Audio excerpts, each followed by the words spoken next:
DD10 news આપનું હાર્દિક સ્વાગત છે। હું છું હેપી અને હવે જોઈએ આજના મુખ્ય સમાચાર।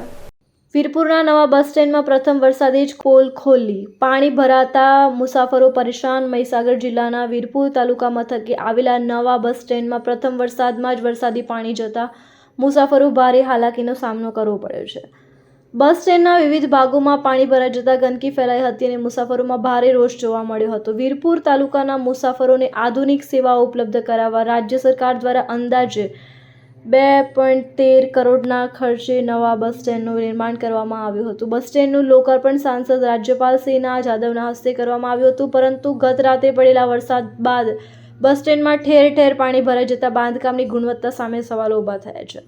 સ્થાનિકોના જણાવ્યા મુજબ ગત વર્ષે પણ બસ સ્ટેન્ડમાં ઘૂંટણ સમાન પાણી ભરાવાની સમસ્યા સર્જાઈ હતી અને તે અંગે અહેવાલો પ્રસિદ્ધ થયા છતાં સમસ્યાનો કાયમી ઉકેલ લાવવામાં આવ્યો નથી। પરિણામે દર વરસાદે મુસાફરોને મુશ્કેલીઓનો સામનો કરવો પડી રહ્યો છે।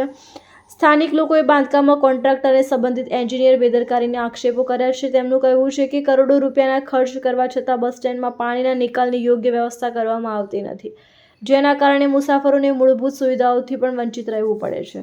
હવે મુસાફરો અને સ્થાનિકો એસટી વિભાગના સમગ્ર મામલે તપાસ કરાવી સમજદારો સામે કાર્યવાહી કરવાની તેમજ બસ સ્ટેન્ડમાં વરસાદી પાણી ભરાવાની સમસ્યાઓ કાયમી ઉકેલ લાવવાની માંગ કરી છે। રિપોર્ટર નાથુસિંહ પરમાર, વીરપુર, મહીસાગર।